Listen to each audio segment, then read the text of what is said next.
for this one, but it's something I still think about almost every dang day. It was the holiday season, incredibly cold out, and I was walking down the 40th Street, Lowry Street subway station near Queens Boulevard.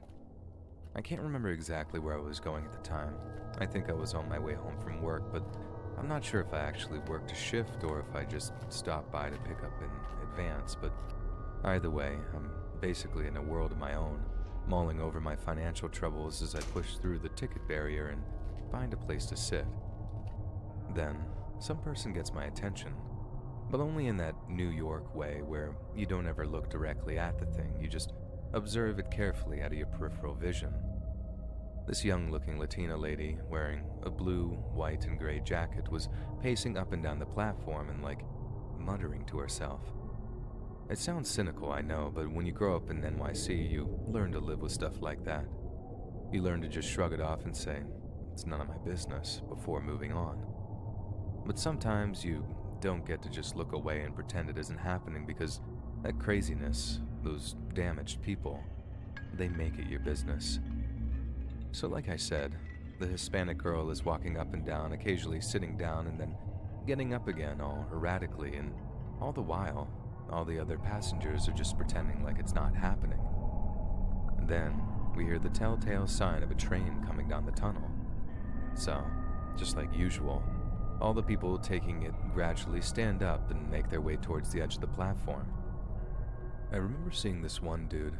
He was some older-looking guy, and he's just minding his own business, waiting for the train to roll up. Then, out of nowhere, the girl basically runs up behind the guy and shoves him onto the tracks.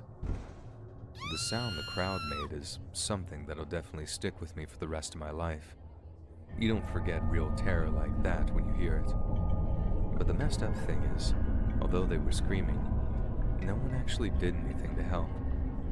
I even remember seeing this flashing light and realizing that some dude was literally just standing there, taking pictures of the guy lying on the tracks as the train got louder and louder, and it got closer and closer. And then, as the screams reached this unbearable peak of horror, the train just rolled over the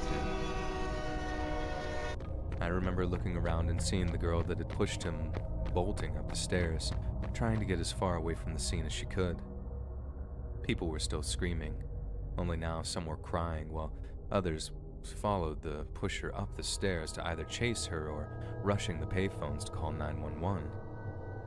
It all happened so fast I realized that all I'd done is just stand there, open-mouthed, just horrified by the whole thing. And for the longest time I kicked myself for not trying to help the guy. But more than one person has informed me that if I had jumped down to try to help the dude, I probably wouldn't be around to write this.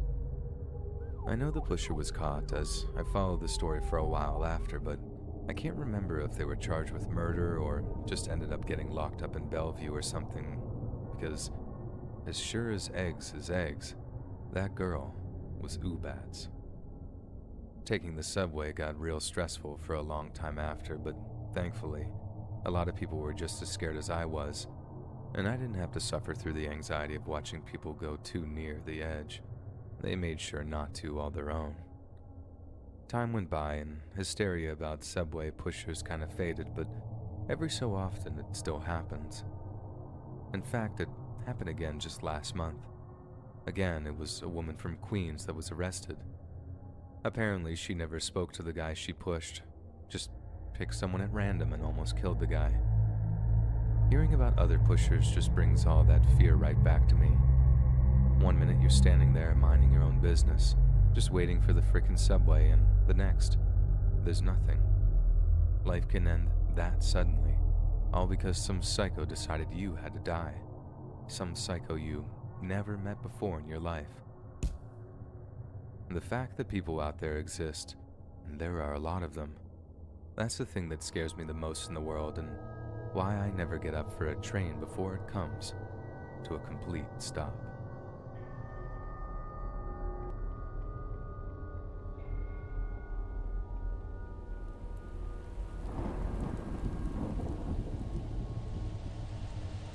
Since mid-July of 2021, China's Henan province had been affected by a prolonged period of heavy rainfall. In just 1 hour alone, weather stations in the provincial capital of Zhengzhou observed a maximum rainfall of 20 centimeters. And that might not sound like too much, but consider the fact that just 20 centimeters caused a horrifying 302 deaths.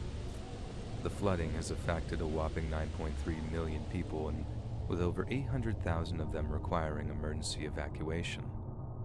Naturally, there are hundreds of thousands of tragic and terrifying stories that have come out of Henan in the past few months, but arguably none quite as horrifying as those that emerged from the floods of July 20th. Zhengzhou is located in a semi-arid region far from China's coast, a place where the annual rainfall averages just 60 centimeters. But on July 20th alone, 67 centimeters of rain was dumped on the city's unsuspecting populace, with the water pooling in low-lying areas and flooding many of the city's streets. Zhengzhou University's chief hydrologist Hu Kaihong stated the city's drainage system was built to withstand what's known as a 100-year flood, so named so because they only occurred every 100 years. Zhengzhou's metro system, on the other hand, its subterranean location making it very susceptible to the flooding, though that day was more like a 1,000-year flood. And unbeknownst to the subway system's operators, water had begun to collect in a metro yard in a low-lying area of the city. Around 6 p.m. that evening, commuters traveling to the Zhengzhou subway system were well aware of the heavy rain that had been falling, but had already been assured that the system was essentially flood-proof. Yet when all the system's trains suddenly ground to a halt, most of which did so in the network of tunnels, its passengers began to suspect that the system wasn't as flood-proof as they'd been told. Some believed it was simply a temporary fault on the line, and that the trains would resume service in due course. But after an extended period of time went by, the passengers began to grow concerned. By 6:10 p.m., just over 500 passengers were trapped underground. 500 passengers who noticed that water had begun to pool on the tracks outside their windows. They must have known that the suspension of service was connected to some kind of leak, but none could have expected how dire the situation was about to get, or the horror that would unfold as a result.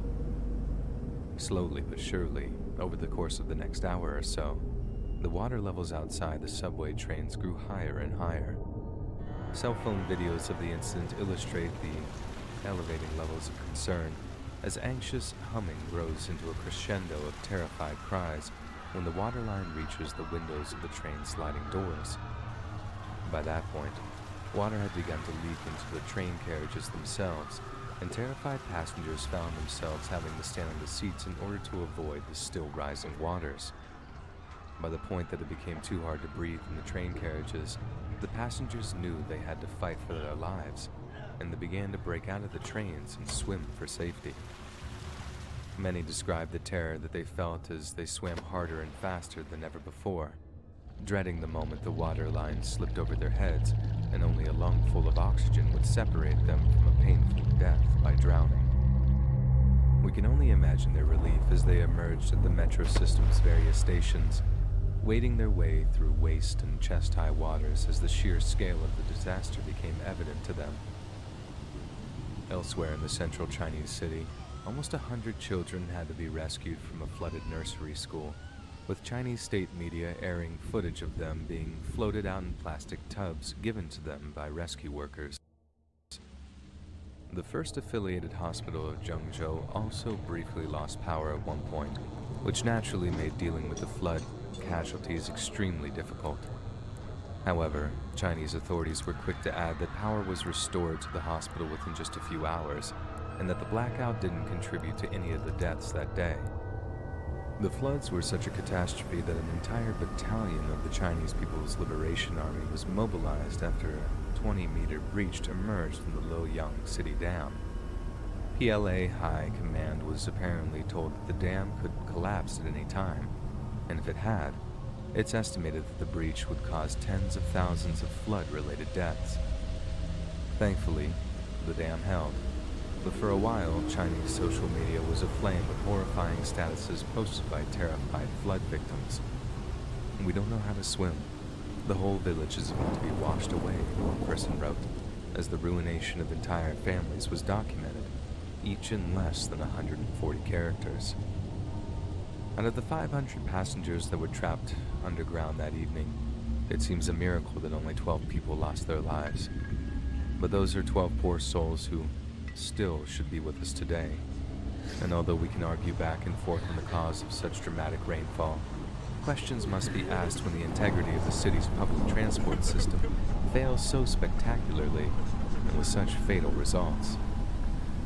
We can only hope that the lessons of the Zhengzhou subway floods will be learned, and in 1,000 years, when the next apocalyptic rainstorm comes around, we'll be much more prepared to deal with it.